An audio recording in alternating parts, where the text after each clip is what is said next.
எல்லாருக்கும் வணக்கங்க. Welcome to digital Bharathi. So TNPSC group 4 exam உடனே வருது, குரூப் 2 எக்ஸாம் பின்னாடி வருது. ஸோ இப்போ இந்த வீடியோவில் என்ன பார்க்க போகிறோம் அப்படின்னா, ஜியோகிரஃபி அண்ட் எக்கானமி ரொம்ப முக்கியமானது. இந்த எக்ஸாமில் ரொம்ப எதிர்பார்க்கக்கூடிய கேள்விகள் அப்படின்னா இதில் இருக்கக்கூடிய எல்லா டாப்பிக்லேருந்து கொஸ்டின் எடுத்திருக்குங்க. ஸோ அந்த கொஸ்டினுக்கு எக்ஸ்ப்ளனேஷன் அப்படின்றது இந்த வீடியோவில் நம்ம சொல்கிறோம். ஸோ எக்ஸ்ப்ளனேஷன்னா அந்த சாய்ஸஸ் இருக்குது இல்லைங்களா, ஏபிசிடி, அது ரிலேட்டடாக என்ன இருக்குது, இல்லை அது சார்ந்து என்ன இருக்குது அப்படின்றது. ஸோ நம்ம ஒரு எக்ஸாமுக்கு படிக்கிறோம் அப்படின்னா படித்து முடிச்சதுக்கப்புறம் கொஸ்டின் சால்வ் பண்ணணும். கொஸ்டின் சால்வ் பண்ணுறப்ப இந்த கேள்வியை வேறு என்ன மாதிரி கேட்டிருப்பாங்க அப்படின்னு நம்ம யோசித்து பார்த்து அப்போ தான் நம்மளுடைய நாலேஜ் அப்படின்றது இந்த எக்ஸாம் டுவர்ட்ஸ் அப்படின்றது அதிகமாகும். அப்போ தான் நம்ம இந்த எக்ஸாமை கிளியர் பண்ண முடியும். ஸோ ஒரு கேள்வியை நோக்கி ஒரு கேள்வி கேளுங்க, கண்டிப்பாக உங்களுக்கு நாலேஜ் அப்படின்றது அந்த பேஸ் அப்படின்றது கூடும். சரிங்களா? ஓகே, என்னோட நேரத்தையோ இல்லை உங்களுடைய நேரத்தையோ வேஸ்ட் பண்ணுற அளவுக்கு எனக்கு நேரம் இல்லைங்க. ஸோ அதனால் இது வெரி இம்பார்ட்டண்ட். உங்களுடைய ஒரு நிமிஷமும் இதில் ரொம்ப யூஸ்ஃபுல்லாக இருக்கும். Okay, so which of the following statement is not correct about GST. So நான் இது இங்கிலீஷ்லேயும் இருக்குது, தமிழ்லேயும் இருக்குது. ஸோ நான் ஏதாவது ஒரு லாங்குவேஜில் சொல்கிறேன், சரிங்களா, மிக்ஸ்டாக சொல்லுவேன் நான். ஸோ நீங்கள் அப்படியே ஃபாலோ பண்ணிக்கோங்க. கொஸ்டினை அப்படியே நீங்கள் பார்த்து எடுத்துக்கோங்க. கொஸ்டின் நீங்கள் பாருங்கள், உங்களுக்கு என்ன ஆன்சர் தெரியுது அப்படின்னு பாருங்கள். அப்புறம் நான் என்ன சொல்கிறேன் அப்படின்றத கேளுங்க. Okay, financial year 23-24 the total GST collection of 20.18 lakhs. சரிங்களா, அதாவது 2023-24 மொத்தமாக ஜிஎஸ்டி வசூல் 20 லட்சம் கோடி. என்னென்னா கொஸ்டின் இது மாதிரி கேட்பாங்க. Current issues related economy, current issues related geography அப்படின்ற மாதிரி தான் கொஸ்டின் நிறைய கேட்பாங்க. எக்கனாமி அப்படின்னு எடுத்திங்கன்னா உங்களுக்கு லேட்டஸ்ட்டாக இருக்கக்கூடிய கமிட்டிஸ் என்ன இருக்குது அப்படின்றதுலேருந்து கண்டிப்பாக கேட்பாங்க. அப்புறம் நிதி ஆயோக் அதுலேருந்து நிறைய கேள்விகள் கேட்பாங்க. கமிட்டிஸ் நிறைய கமிட்டி இருக்கும். ஜிஎஸ்டி வந்ததுக்கு ஒரு கமிட்டி இருக்கும், டைரக்ட் டாக்ஸஸ் வந்ததுக்கு ஒரு கமிட்டி இருக்கும், இன்சூரன்ஸுக்கு ஒரு கமிட்டி இருக்கும். இது மாதிரி நிறைய கமிட்டிஸ் இருக்கும், அதுலேருந்து கேட்பாங்க. அப்புறம் ஸ்கீம்ஸ்லேருந்து கேட்பாங்க. எக்கானமி அப்படின்னாவே ஸ்கீம்ஸு. கரண்ட் இஷ்யூஸில் அதிகபட்சமான இடத்த பிடிச்சிக்கிறது எது அப்படின்னு பார்த்தீங்கன்னா எக்கானமி தான். ஸோ இது ரொம்ப முக்கியமான சப்ஜெக்ட். இது 20.18 லட்சம் கோடி தான் வசூலுங்க. இதெல்லாம் நம்பர்ஸு. இதை கண்டிப்பாக ஞாபகம் வச்சுட்டிங்கன்னா இது அப்படியே ரிஃப்ளெக்ட் ஆகும் எக்ஸாமில். இந்தியாவில் விதிக்கப்படும் அனைத்து மறைமுக வரிகளையும் ஜிஎஸ்டி ரத்து செய்யவே இல்லைங்க. எல்லா மறைமுக வரியும் ரத்து செய்யலை. அது ஒரு சில மறைமுக வரியை மாற்றி அமைச்சது. சர்வீசஸ் டேக்ஸ் அப்படின்னு முன்னாடி இருந்துச்சு. எக்ஸைஸ் டியூட்டி, அதாவது எக்ஸைஸ்னால் ஒரு பொருளை உற்பத்தி செய்வதற்கான வரி. அப்புறம் பார்த்திங்கன்னா entertainment tax, value added tax, வேட்டு, ஆக்ட்ரி அப்படின்னு சொல்லக்கூடிய நுழைவு வரி, இது எல்லாத்தையுமே தான் இது மாற்றி ஜிஎஸ்டி அப்படின்றது வந்துச்சு. ஜிஎஸ்டியோடைய லிமிட் நான் ஒரு வீடியோ தனியாக பண்ணுறேங்க. தமிழ் மீடியம் பார்க்குறவங்களுக்கு ஒரு வெரி யூஸ்ஃபுல்லாக இருக்கும். டேட்டாவோடவா தரேன் நான். ஜிஎஸ்டினா அதை பார்த்தாவே போதும், என்ன கேள்வி இருந்தாலும் நம்ம அட்டன் பண்ணணும். ஸோ அது மாதிரி ஒரு வீடியோ அப்படின்றது ஒரு ஷார்ட்ஸாக நான் போட பார்க்குறேங்க. ஓகே, 0%, 5%, 12%, 18%, 28% அப்படின்ட்டு நம்ம ஜிஎஸ்டியில் நம்ம வரி விகிதம் அப்படின்றத விதிக்கிறோம். மத்திய வரி, மாநில வரி, ஒருங்கிணைந்த வரி அப்படின்றதெல்லாம் நம்ம போடுறோம். கொஸ்டின்ஸ் நிறைய என்ன கேட்டிருக்காங்கன்னா, ஜிஎஸ்டி கவுன்சில் பற்றி எந்த ஆர்டிக்கலில் சொல்லியிருக்கு. இது 101 அமெண்ட்மெண்ட், 101வது திருத்தத்தின்படி இது உள்ளே வந்துச்சு 2017 ஜூலை 1. ஸோ 3வதுக்கும் பார்த்துங்க, it will be implemented from 1 July 2017. Correct. இதுவும் ஜிஎஸ்டி கவுன்சில் 279A. இது எல்லாமே இதை சுற்றி இருக்கக்கூடியது. இந்த 28% அதிகபட்சமாக வரி விகிதம் விதிக்குது இந்தியாவில். அதாவது உலகத்திலேயே இந்தியா தான் மிக கூடுதலாக வரி வசூல் பண்ணுறாங்க. இந்தியாவுடைய மாடல் என்ன அப்படின்னு பார்த்தீங்கன்னா, ஃப்ரான்ஸோடைய மாடல் தான் நம்ம பின்பற்றிட்டுருக்கோம். 1954 இது ஃப்ரான்ஸில் இம்ப்ளிமெண்ட் பண்ணியிருக்கிறாங்க. முதல் மாநிலம் எதுக்கு ஒப்புதல் அளித்தது இந்த 101 கான்ஸ்டியூஷனல் அமெண்ட்மெண்ட். இது கூட்டாட்சி தன்மையை பாதிக்கும் அப்படின்றதுனால பாதிக்கும் மேற்பட்ட மாநிலங்களுடைய பின்னேற்பு அப்படின்றது அவசியமாகும். அதில் முதல்ல ஏற்றுக்கொண்ட மாநிலம் அஸ்ஸாம். நான் சொல்கிற எல்லாத்தையுமே கொஸ்டினாக இதுக்கு முன்னாடி கேட்டிருக்காங்க. ஃபஸ்ட்டு ஜிஎஸ்டி இன்ட்ரடியூஸ் பண்ணது விபி சிங், ஃபினான்ஸ் மினிஸ்டர், 1986. சரிங்களா? இப்போ இருக்கக்கூடிய ஜிஎஸ்டிக்கு வாஜ்பாய் கவர்மெண்ட் பீரியடில் தான் இன்ட்ரடியூஸ் பண்ணாங்க. அசீம்தாஸ் குப்தா குழு தான் இதை பரிந்துரை செய்தது. ஸோ இது எல்லாமே இதனை சுற்றி இருக்கக்கூடிய முக்கியமானது. மறைமுக வரி, நேர்முக வரி. மறைமுக வரி அப்படின்னா எனக்கு டேக்ஸ் அப்படின்னா நான் கொடுக்கணும் அப்படின்ற அவசியம் கிடையாது, வேறு யாராவது கொடுக்கலாம். நான் ஒரு பொருளை உற்பத்தி பண்ணுறேன்னா உற்பத்தி வரி நான் தரணும். ஆனால் நான் என்ன பண்ணுறேன், நான் தராமல் அந்த எண்ட் யூசர் இருக்கா இல்லைங்களா, யார் அந்த பொருளை வாங்குறாங்களோ அவன் அந்த டேக்ஸை கட்டுறதுக்கான வழி பண்ணுறேன் இல்லைங்களா, அதுதான் மறைமுக வரி. நேர்முக வரினா நான் இன்கம் ஏர்ன் பண்ணுறேன் அப்படின்னா என்னோடய இன்கமில் ஒரு பகுதியை நான் கண்டிப்பாக கொடுத்தே ஆகணும் வரியாக. அதான் நேர்முக வரி. ஸோ நேர்முக வரி, அப்புறம் மறைமுக வரி, அதை பார்த்துக்கோங்க. இன்னும் ஏதாவது மறைமுக வரி இருக்குது அப்படின்னா இன்னுமே மறைமுக வரி இருக்குது.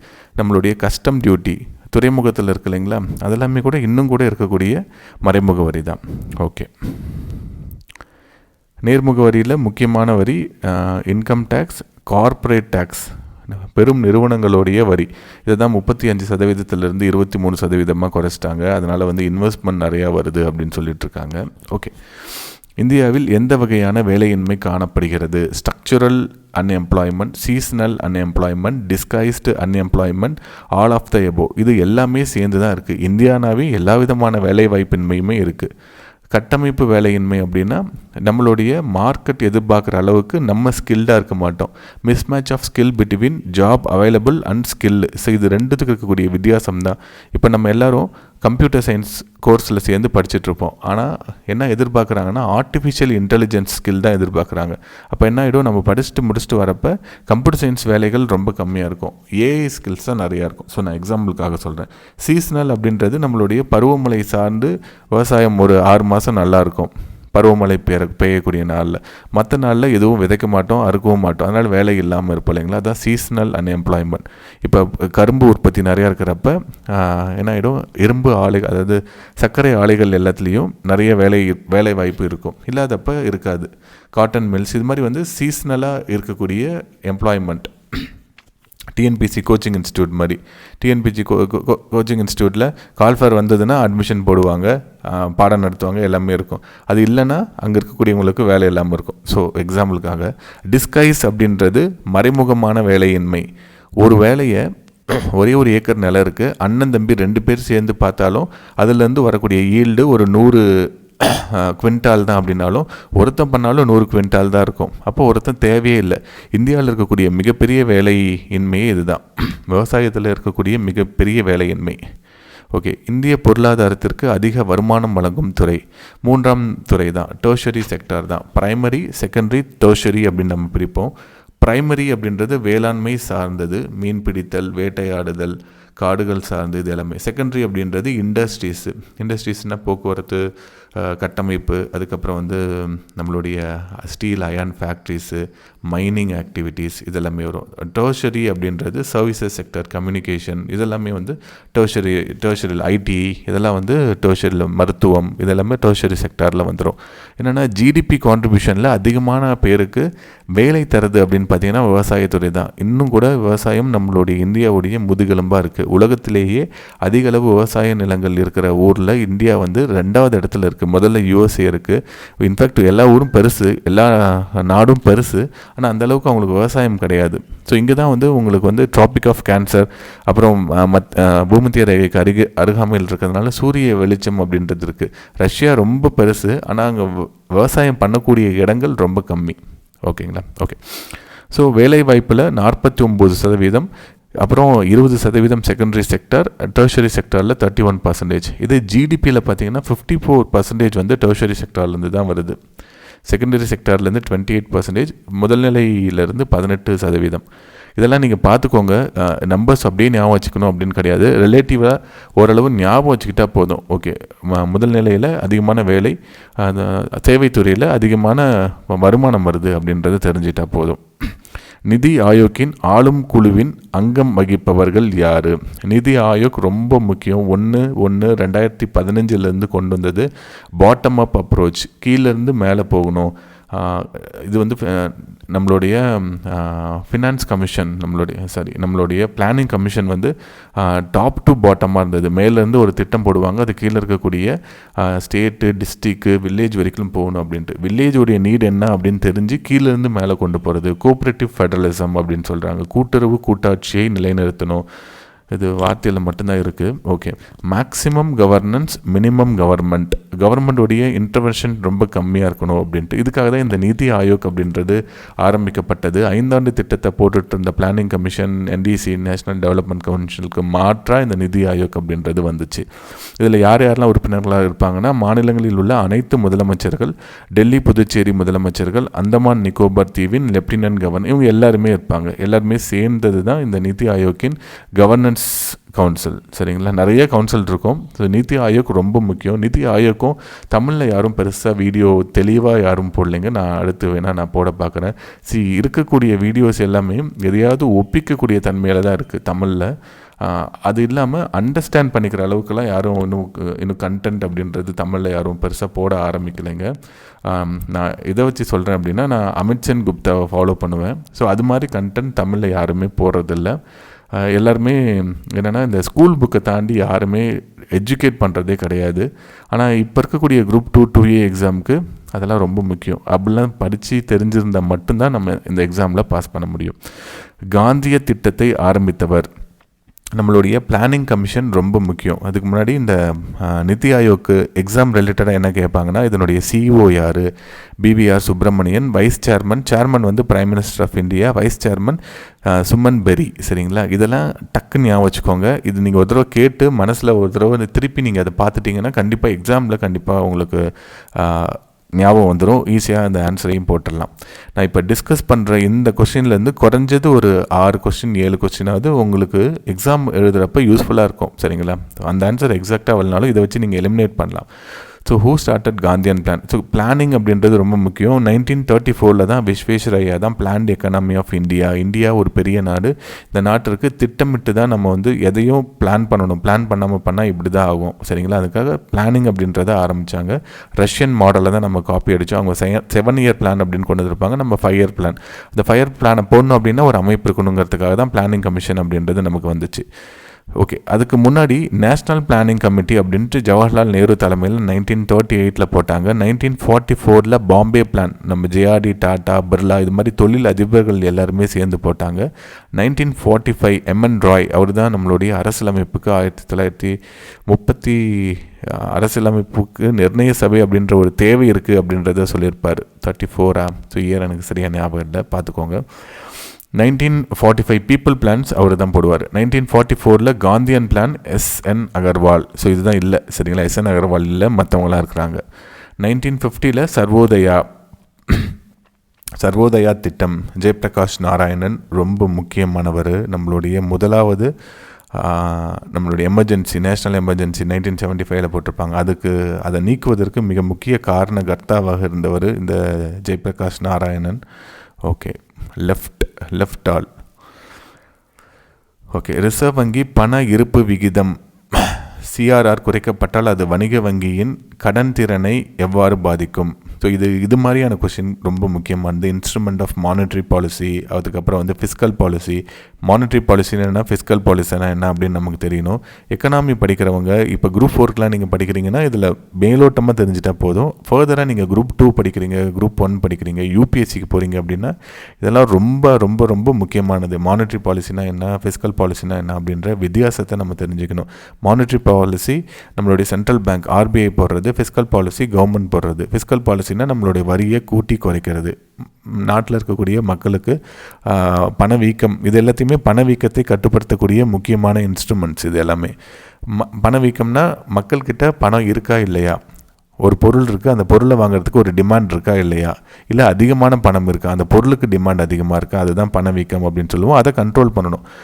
இந்தியா மாதிரியான வளர்ந்து வரக்கூடிய நாட்டில் பணவீக்கத்தை எப்பயுமே குறைவாக வச்சுருக்கணும். குறைவாக வச்சுருந்தா மட்டும்தான் நம்மளுடைய வளர்ச்சி இருக்கும். பணவீக்கம் குறைவாக இல்லாமல் அதிகமாக இருந்துச்சுன்னா ஒரு சாரார் ரொம்ப ஹாப்பியாக இருப்பாங்க. ஆனால் இன்ஃப்ளேஷன் கில்ஸ் புவர்ஸ். சரிங்களா? ஏழைகளை மிக அதிகமாக சித்திரவதை பண்ணும். அதை சார்ந்து கூட கொஸ்டின் இருக்கும். ஓகே, ஸோ இந்த கொஸ்டினுக்கு வந்து மானிட்ரி பாலிசியை வந்து நம்ம வந்து எஸ்எல்ஆர் அப்படின்னு சொல்லுவோம், ஸ்டாச்சுட்டரி லிக்விட் ரேஷியோ அப்படின்னு சொல்லுவோம். Bank rate, repo rate, reverse repo rate, இதெல்லாம் என்ன அப்படின்னா பேங்க் ரேட் இங்கே கொடுத்துருக்கிறது bank cash reserve ratio. Cash reserve ratio அப்படின்றது ஒரு குறிப்பிட்ட தொகையை நீங்கள் கட்டாயமாக நீங்கள் வச்சுருக்கணும்.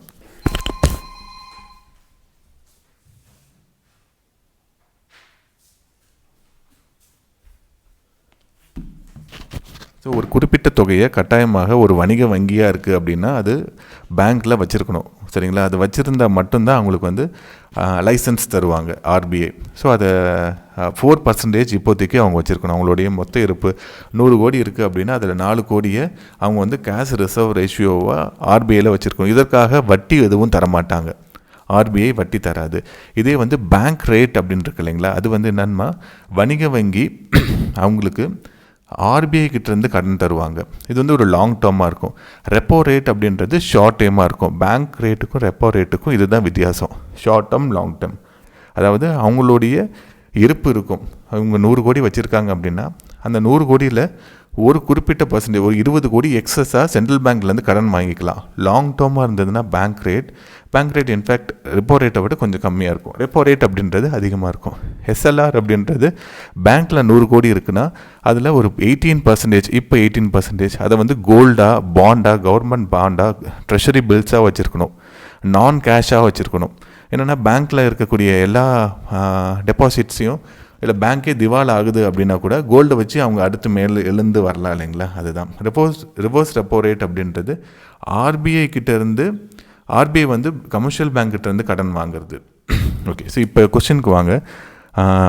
ரிசர்வ் வங்கியால் பண இருப்பு, கேஷ் ரிசர்வ் ரேஷியோ, சரிங்களா, பண இருப்பு விகிதம் குறைக்கப்பட்டால் என்னென்னா ஒரு பேங்க்கு கட்டாயமாக வச்சுருக்கணும். அது 4%லேருந்து 3% குறைக்கப்பட்டுச்சு அப்படின்னா 100 கோடியில் முன்னாடி 4 கோடி பேங்க்கில் இருக்கும். ஸோ இப்போ வந்து என்ன பண்ணுது, 4லேருந்து 3 மாறிடுச்சு அப்படின்னா 1 கோடி ரூபாய் எக்ஸஸாக பேங்க்குக்கு வரும். அப்போ பேங்க்கு கடன் அளிக்கக்கூடிய திறன் இருக்கு இல்லைங்களா, முன்னாடி 96 கோடி தான் அளிக்க முடியும், ஆனால் இப்போ 97 கோடி அளிக்க முடியும் இல்லைங்களா. ஸோ இதுதான் ரொம்ப முக்கியமானது. Okay, next question. ஸோ இதை பற்றி டீட்டெயிலாக வீடியோ அப்படின்றது போடலாங்க. நான் ரொம்ப ஃபாஸ்ட்டாக போயிட்டுருக்கிறதுனால டக்குன்னு நான் சொல்லிட்டுருக்கிறேன். ஏற்கனவே படித்தவங்களுக்கு ரொம்ப நல்லா தெளிவாக புரியும். புதுசாக கேட்குறவங்களுக்கு இது கொஞ்சம் சிரமமாக இருக்கும்.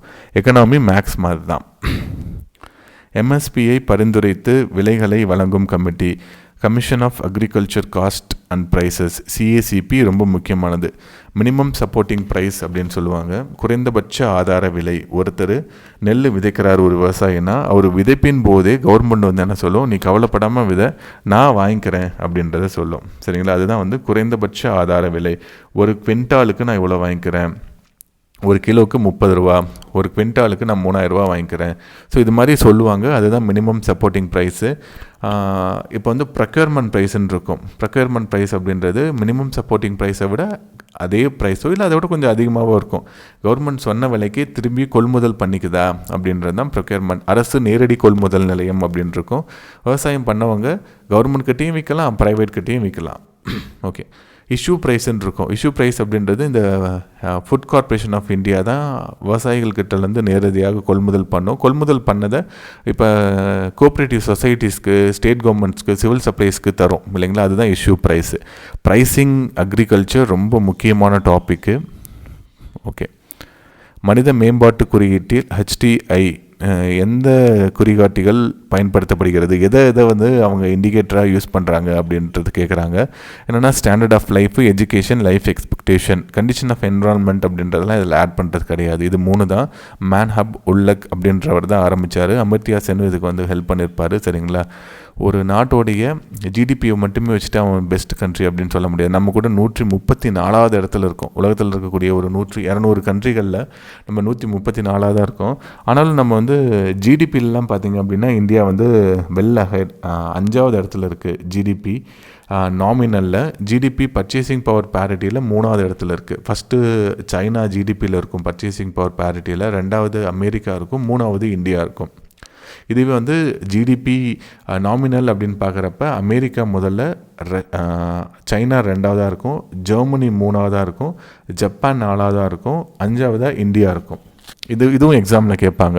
சரி, நான் இங்கே சொல்கிறது எல்லாமே எக்ஸாமில் இருக்கக்கூடிய கேள்விகள் தான். மெதியும் நான் என்னோடய கதைகள் சொல்கிற அளவுக்குலாம் இங்கே நேரம் இல்லைங்க.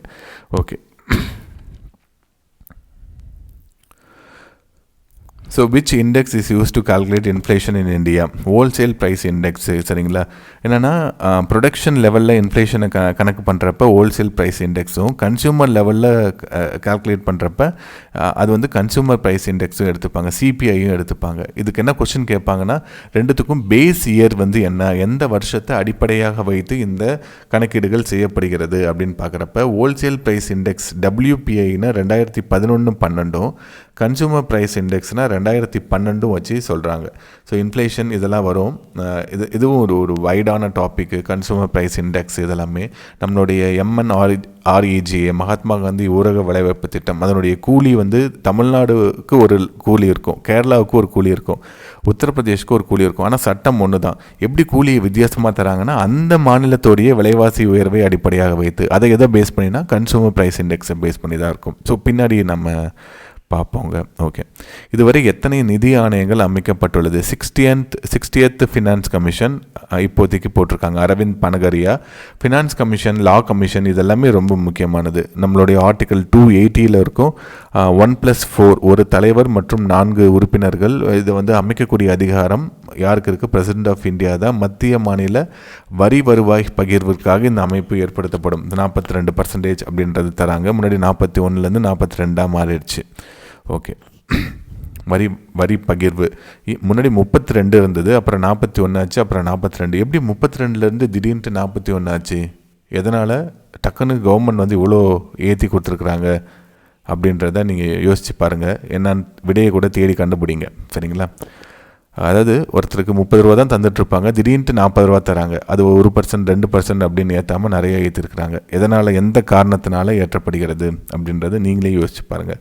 ஓகே, இப்போ 60th finance commission Aravind பனகரியா, 50th வந்து பார்த்தீங்கன்னா NK சிங்கு 2025, 26 வரைக்கும் இருக்கும். சரிங்களா? 40th finance commission YV Reddy, 30th Vijay Kelkar. இது மாதிரி என்ன பண்ணுவாங்க, சீக்வன்ஷியலாக அரேஞ்ச் பண்ணுங்கள் ஆர்டரு அப்படின்றத கொடுத்துருவாங்க. ஓகே, அடுத்து 5 ஆண்டு திட்டங்கள் மற்றும் அந்த திட்டத்தோடைய நோக்கங்கள் அதை வச்சு சொல்கிறது. முதல் திட்டம் சமூக மேம்பாட்டு திட்டம் 1952 வந்திருக்கும். ஹாரால்டு டோமர் அப்படின்ற மாடலில் தான் நம்ம கொண்டு வந்தோம். 2வது திட்டம் விரைவான தொழில்மயமாக்குதல், இண்டஸ்ட்ரியலைசேஷன் அதிகமாக கொண்டு வரணும். கனரக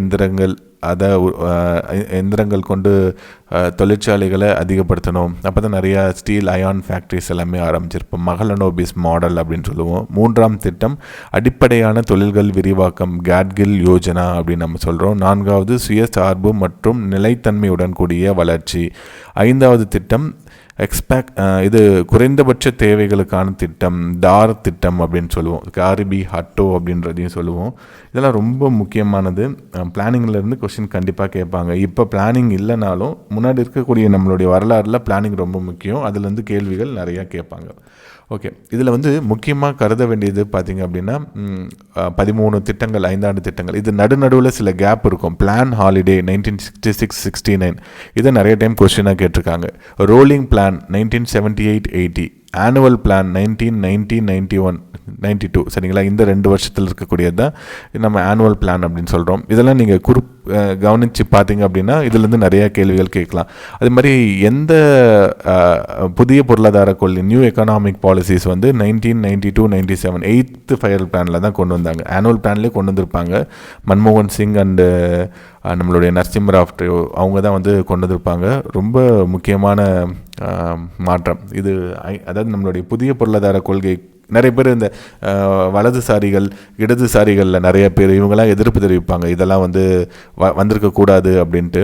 ஆனால் என்னென்னா ஒரு பெரிய வேலைவாய்ப்பை உருவாக்கக்கூடிய, அப்புறம் மாடர்னைசேஷன் ஆகிறதுக்கு மிக முக்கியமாக உலக நாடுகளுக்கு போட்டி போடுற அளவுக்கு நம்மளுடைய பொருளாதாரம் வளர்ந்ததற்கான மிக முக்கியமான காரணம் இந்த புதிய பொருளாதார கொள்கைகள்.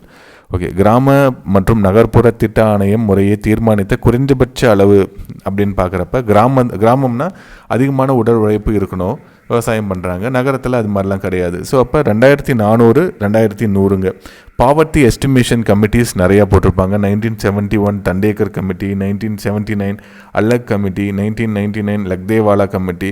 இது வந்து குரூப் 4 அப்படின்றனா இதுலேருந்து இயர் வச்சுமே கேட்பாங்க. இதே வந்து சுரேஷ் டெண்டுல்கர் கமிட்டியில் என்ன ரெக்கமெண்டேஷன் சொன்னாங்க, அவங்க வந்து 33 rupees 27 rupees அப்படின்னு கிளாஸிஃபை பண்ணார். 33 rupees ஒருத்தர் ஒரு நாளைக்கு நுகர்வு இருந்தது அப்படின்னா, நகரத்தில் இருந்ததுன்னா அவர் வறுமை கோட்டிற்கு மேலே இருக்கிறார். இது கூட பயங்கரமான விமர்சனங்கள் அப்படின்றது வந்துச்சு. 27 rupees இன் ரூரல். அதே மாதிரி 2012 நம்மளுடைய ஃபினான்ஸ் கமிஷன் வந்து ரங்கராஜன் கமிட்டி அப்படின்றத போட்டாங்க. 29.5% அப்படின்றத அவர் சொன்னார். அவருடைய ரூபா வந்து 47 ரூபா இன் அர்பன், 30 ரூபா இன் ரூரல் அப்படின்றத சொன்னாங்க. இப்போ வந்து இந்த BVR சுப்பிரமணியம் நீதி ஆயோக்குடைய சிஓ என்ன சொல்லியிருக்காங்கன்னா 5% தான் இப்போ பிபிஎல் இருக்கிறாங்க அப்படின்றத இப்போ லேட்டஸ்ட்டாக சொல்லியிருக்கிறாங்க. மண் வள அட்டை திட்டம் இந்திய அரசால் எந்த ஆண்டு தொடங்கப்பட்டது? 2015ஆம் ஆண்டு தொடங்கப்பட்டது. மண்ணில் நைட்ரஜன், பொட்டாசியம், பாஸ்பரஸ், சிங்க்கு, பேரியம், இரும்பு இதெல்லாமே இருக்கணும். எந்த சத்து அதிகமாக இருக்கோ அதற்கு தகுந்தாற் போல் நம்ம விவசாய பயிர்களை பயிரிடலாம். சரிங்களா? அதுக்காக தான் இந்த மண் வள அட்டை 3 வருஷத்துக்கு ஒரு தடவை. குரூப் 4 இருந்ததுன்னா இந்த இது எப்போ ஆரம்பிக்கப்பட்டது இதனுடைய அப்படின்னு கொஸ்டின் கேட்பாங்க. குரூப் 2 1 இருந்ததுன்னா இதில் இருக்கக்கூடிய நோக்கங்களில் எது தவறாக இருக்குது அப்படின்ற மாதிரி கொஸ்டின் கேட்பாங்க. ஓகே, அடுத்து ஸ்கீம்ஸில் அட்டல் பென்ஷன் யோஜனா எந்த வருஷம் ஆரம்பிக்கப்பட்டது? 2015 டிசம்பர். இது ஒரு அன்ஆர்கனைஸ்டு செக்டரில் வேலை செய்கிறவங்களுக்கு பென்ஷன் அப்படி சோஷியல் செக்யூரிட்டி அப்படின்றத கொடுக்கணும் அப்படின்றதுக்காக அவங்க பயனாளிகளாக 18 இயர்ஸ்லேருந்து 40 இயர்ஸ் வரைக்கும் சேரலாம். சரிங்களா? அவங்க கான்ட்ரிபியூட் பண்ணலாம், கவர்மெண்ட்டும் அதிக அளவு கான்ட்ரிபியூட் பண்ணோம். அவங்க 60 வயசுக்கு அப்புறம் ரிட்டையர் ஆகிறப்ப அவங்களுக்கு 1000 ரூபாயிலேருந்து 5000 ரூபா வரைக்கும் பணம் தருவாங்க. பிரதான் மந்திரி கிராமின் ஆவாஸ் யோஜனா, இது இந்திரா ஆவாஸ் யோஜனாவுடைய மறுவடிவம். இது 2016 ஆரம்பிக்கப்பட்டது. Integrated child development services ICDS 1975. 6 வயதிற்கு உட்பட்ட குழந்தைகளுக்கு கல்வி, முறைசாரா கல்வி மற்றும் ஊட்டச்சத்தை மேம்படுத்தும் திட்டம். Mahatma Gandhi national rural employment guarantee scheme, இது பார்த்திங்கன்னா act national employment guarantee scheme அப்படின்ட்டு 2005 ஒரு சட்டமே போட்டாங்க. அதாவது இது நமக்கு ஆர்டிக்கல் 41 இருக்கும். நம்ம வேலைவாய்ப்பை தரணும், ஓய்வூதியம் ஓய்வு தரணும், வயோதிகத்தை மேம்படுத்தணும், டிபிஎஸ்பியில் இருக்கும். ஸோ டிபிஎஸ்பியில் இருக்கிறத சட்டமாக போட்டாங்கன்னா இது மக்களுடைய அடிப்படை உரிமையில் ஒன்று மாதிரி ஆறிடும். சரிங்களா? டிபிஎஸ்பியை சட்டம் போட்டால் மட்டும்தான் நடைமுறை என்ஃபோர்ஸ்மெண்ட் பண்ண முடியும். ஓகே, ஸோ ஆக்ட் 2005 வந்துச்சு. நடைமுறைப்படுத்தப்பட்டது 2006. பேர் மாற்றம் செஞ்சது 2009. இதை கூட நிறையா டைம் கேட்டிருக்காங்க, அதை பார்த்துக்கோங்க. Integrated rural development programme 1978.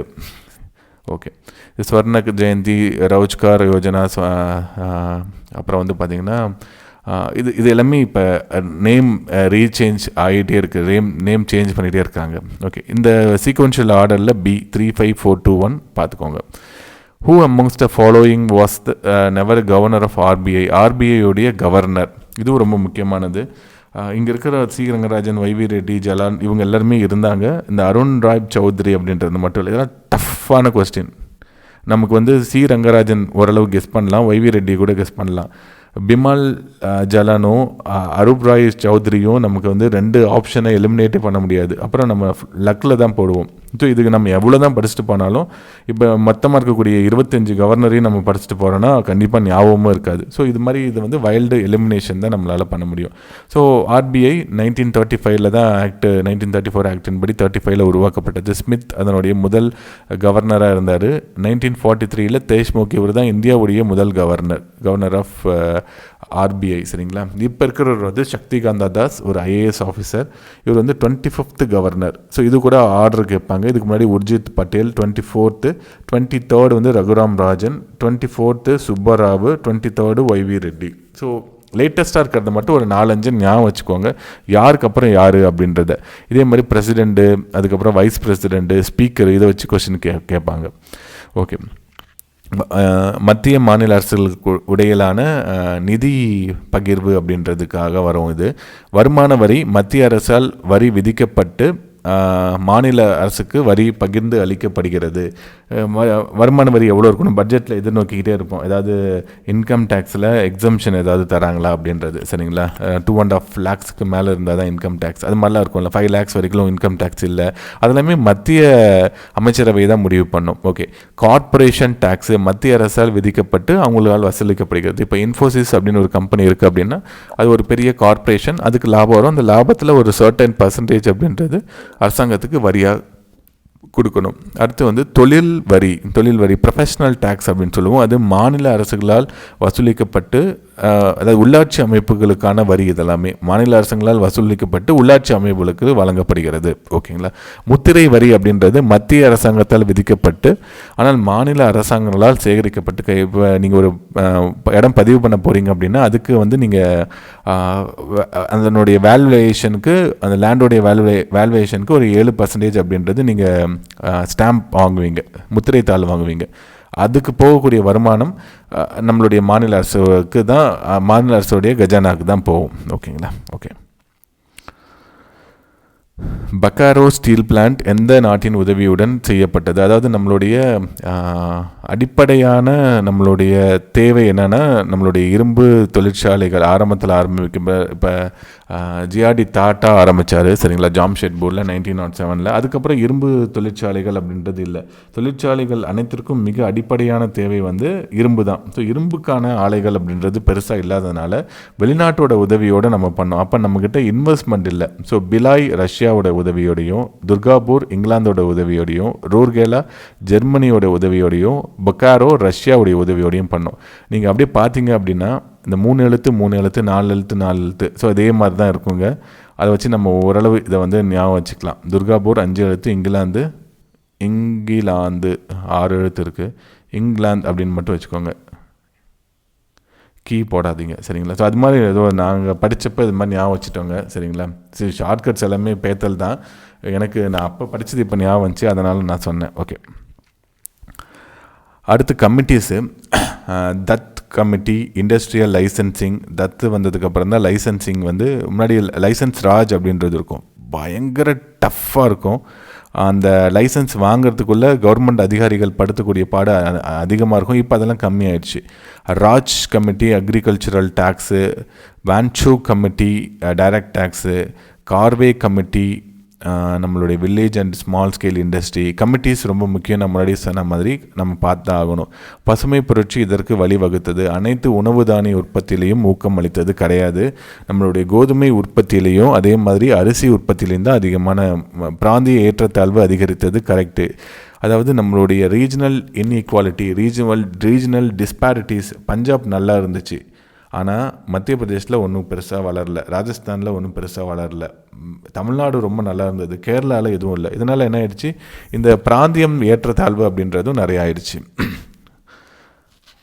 Good production இன் வீட் வந்து நிறைய ஆயிடுச்சு. குட் ப்ரொடக்ஷன் இன் வீட்டு, ஆமாம், ப்ரொடக்ஷன் வந்து ரொம்ப நிறைய ஆயிடுச்சு. கோதுமையும் நெல்லும் தான் நம்ம அதிகமாக உற்பத்தி பண்ணோம். Which state of India is called organic farming state? Sikkim. இது மாதிரி ரொம்ப ஈஸியாகவும் கொஸ்டின் கேட்டுருவாங்க, பார்த்துக்கோங்க. அது மாதிரி ரயில்வே இல்லாத ஒரே மாநிலம் இந்தியாவில் இப்போதைக்கு சிக்கிம் மட்டும்தான். ஹிமாலயாஸில் இருக்குது, மழை ரொம்ப கஷ்டமாக இருக்கும். Golden revolution is related to horticulture and honey. இது மாதிரி உணவு தானியங்கள், உணவு உற்பத்தியில் புரட்சியை நம்ம பண்ணியிருப்போம். புரட்சி அப்படின்னா என்னென்னா, கூடுதலாக அந்த துறைக்கு ஏதாவது வரி சலுகைகளோ இல்லை உற்பத்தி பண்ணுறவங்களுக்கு ஏதாவது ஒரு மானியமோ கடனோ தந்திருப்போம். அதனால் அந்த உற்பத்தி அதிகமாக இருக்கும். ஸோ புரோட்டீன் புரட்சி அப்படின்ட்டு இதை காயின் பண்ணது யார் அப்படின்ட்டு கேட்டிருந்தாங்க. நம்ம பிரைம் மினிஸ்டர் தான் பண்ணார், சரிங்களா. ஓகே. எல்லோ அப்படின்றது ஆயில் சீட்ஸு, ப்ரௌன் அப்படின்றது லெத்தர், கோகோ இதெல்லாம் உற்பத்தி பண்ணுறது. அது மாதிரி கிரே அப்படின்றது ஃபர்டிலைசர், பிங்க்கு ஆனியன், ஃபார்மசூட்டிக்கல், அப்புறம் வந்து எறா ப்ரான் உற்பத்தி, ரெட்டு மீட்டு, டொமேட்டோ, ரவுண்டு உருளை, சரிங்களா. இது இல்லாமல் க்ரீனு, ப்ளூவு, அதுக்கப்புறம் ஒயிட்டு, இதெல்லாம் உங்களுக்கு எல்லாருக்குமே பேசிக்காகவே தெரியும். இதிலேருந்து ஒரு கேள்விகள் எதிர்பார்க்கப்படும். பால் பண்ணை எந்த பொருளாதார நடவடிக்கை முதன்மை? டைரி அப்படின்றது முதல் நிலை தொழில்களில் தான் வருமே. Which image is on the back of 20 rupees note? Mahatma Gandhi சீரீஸில், சரிங்களா. எல்லோரா கேவ் தான் இருக்கும். 10 ரூபாவில் கோனார்க் அந்த சூரியனார் கோயில் இருக்கும். 50 ரூபாவில் வந்து இந்த ஹம்பி இருக்கும். ஹம்பி ஒரு ஃபென்டாஸ்டிக்கான இடம், நீங்களாம் போய் பாருங்கள், ரொம்ப நல்லாயிருக்கும். ஓகே, பக்கத்தில் தான் இருக்கும், கர்நாடகாவில் தான் இருக்குது. அப்புறம் 100 ரூபாயில் வந்து ராணி சிவாங், சரிங்களா. இது வந்து எங்கே இருக்குது, குஜராத்தில் இருக்குது. ஓகே. 200 ரூபாயில் வந்து சாஞ்சி ஸ்டூபா இருக்கும். 500 ரூபாயில் ரெட் ஃபோர்ட், டெல்லியில் இருக்கக்கூடிய ரெட் ஃபோர்ட் இருக்கும். இதெல்லாம் கொஸ்டினாக கேட்பாங்க அப்படின்னா இதெல்லாம் கேட்டிருக்காங்க. ப்ரீவியஸ் இயர் கொஸ்டின்லேருந்து தான் மோஸ்ட்லி இதில் இருக்கக்கூடியது எல்லாமே எடுத்ததுங்க. சுகன்யா சம்ருதி யோஜனா கணக்கை தொடங்க தகுதியான பெண் குழந்தைகளின் வயது 10 வயது, சரிங்களா. அதுக்கு மேலே உங்களால் ஓப்பன் பண்ண முடியாது. பறந்த குழந்தையிலிருந்து 10 வயது வரைக்கும் இருக்கிறவங்களுக்கு நீங்கள் ஆரம்பிக்கலாம். 250 ரூபாயை கூட நீங்கள் கட்டலாம். ஒரு வருஷத்துக்கு குறைந்தபட்சமாக 1000 ரூபாயிலிருந்து 1,50,000 ரூபா வரைக்கும் நீங்கள் போகலாம். அதுக்கு டேக்ஸ் எக்ஸம்ஷன் இருக்கும் 80C படி. 14 இயர்ஸ் அல்லது திருமணம் ஆகும் வரை சரிங்களா, அதாவது நீங்கள் எவ்வளோ நாள் போடலாம் அப்படின்னா, நீங்கள் அந்த ஆரம்பித்ததுலேருந்து 14 வருஷமோ இல்லை அந்த குழந்தைக்கு திருமணம் ஆகும் வரையும் உங்களால் போட முடியும். இன்ட்ரெஸ்ட் ரேட் அதிகமாக இருக்கும், 7.6% அப்படின்றது இப்போ இருக்குது. என்னென்னா இந்த குழந்தை ஸ்கூல் படிப்பு முடிச்சிருச்சு அப்படின்னா அதில் இருக்கக்கூடிய அமௌண்ட் ஒரு லம்சம் இருக்கும், அதுலேருந்து ஒரு 50% உங்களால் எடுக்க முடியும். 21 ஆண்டுகளுக்கு அப்புறம் முழுசாக கூட உங்களால் இதை எடுத்துட முடியும் சரிங்களா. ஸோ அதான் இது என்னென்னா குரூப் 4 இருந்தால் ஒரே ஒரு ஃபேக்ட் வச்சு கேட்பாங்க. இதை சுற்றி இருக்கக்கூடிய ஒரு 6-7 ஃபேக்ட் இருக்குது இல்லைங்களா, இதெல்லாத்தையும் சேர்த்து கேட்டாங்கன்னா இது குரூப் 2, அவ்வளோதான் வித்தியாசம். பிரதான் மந்திரி உஜ்வாலா யோஜனா எல்பிஜி சிலிண்டர் 5 கோடி பெண்களுக்கு புகையில்லா சமையல் செய்யணும் அப்படின்றதுக்காக 2016ஆம் ஆண்டு ஆரம்பிக்கப்பட்டது. இது ரொம்ப ஈஸியான கேள்விகள் இது எல்லாமே. Age to enrol in prime minister Jeevan Jyoti Bima Yojana, இது வந்து ஒன்று ஆயுள் காப்பீடு இருக்கும், சுரக்ஷா பீமா யோஜனா அப்படின்றது விபத்து காப்பீடு இருக்கும். இந்த இன்சூரன்ஸ் ஸ்கீம்ஸ்லாம் ரொம்ப ரொம்ப முக்கியமானது, அதெல்லாம் நம்ம கொஞ்சம் பார்த்துக்கணும் சரிங்களா. ஓகே, இது இல்லாமல் நோய்கள் தாக்குவதற்காக பிரதான் மந்திரி இன்சூரன்ஸ் ஸ்கீம்லாம் இருக்கும் இல்லைங்களா. இது எல்லாமே இன்சூரன்ஸுனால் ஒரு 3-4 ஸ்கீம் இருக்கும். ஸோ எல்லாத்தையும் நோட் பண்ணி நம்ம பாயிண்ட்டை எடுத்துட்டோம் அப்படின்னா நம்மளால் ஈஸியாக ஐடென்டிஃபை பண்ணி வித்தியாசத்தை கண்டுபிடிச்சி ஈஸியாக நம்மளால், இல்லைன்னா கன்ஃபியூஸ் ஆகிடும், எல்லாமே பிரதான் மந்திரின்னு வேறு ஆரம்பிக்கும் சரிங்களா. ஓகே, பீமா சுரக்ஷா யோஜனாவில் வெறும் 20 ரூபா கொடுத்தா போதும் வருஷத்துக்கு. அதே வந்து இந்த ஜீவன் ஜோதி யோஜனா ஆயுள் காப்பீடு இருக்கு இல்லைங்களா, அதுக்கு வந்து நீங்கள் வந்து 365 ரூபா இருந்துச்சு, ஒரு நாளைக்கு ஒரு ரூபா, இப்போ 436 ரூபா அப்படின்றது இருக்குது. ஓகே, ஸோ பீமா சுரக்ஷா யோஜனாவில் 70 வயசு வரைக்கும், இதில் 50 வயசு வரைக்கும் ஆயுள் காப்பீடு அப்படின்றது பண்ணுவாங்க. ஓகே, புதிய பொருளாதார கொள்கை அப்போ நிதியமைச்சராக இருந்தது டாக்டர் மன்மோகன் சிங் சரிங்களா. ஸோ மன்மோகன் சிங் மாதிரியான ஒரு அறிவாளி நமக்கு 1991 இல்லை அப்படின்னா இன்னும் கூட இந்தியா இப்போ இருக்கிற வளர்ச்சியில் இருந்திருக்காது. ஓகே, நிலையான வருவாயை உடைய பிரிவினர், ஏன்னா இந்த யூபிஏ ஃபஸ்ட்டு பீரியடு 2004லேருந்து 9 வரைக்கும் பயங்கர ரொம்ப எக்ஸலண்ட்டான பீரியடு. அந்த லீமன் பிரதர்ஸ் கொலாப்ஸ் வந்ததுக்கப்புறம் தான் இந்தியன் எக்கானமி கொஞ்சம் ட்ராக் ஆச்சு. அதுக்கு முன்னாடி வரைக்கும் முக்கிய ஆர்டிஐ சட்டம், மகாத்மா காந்தி ஊரக வேலைவாய்ப்பு சட்டம், எல்லாமே முக்கியமான சட்டங்கள் எல்லாமே அந்த பீரியடில் தான் வந்திருக்கும் சரிங்களா. ரொம்ப முக்கியமான காலகட்டம்.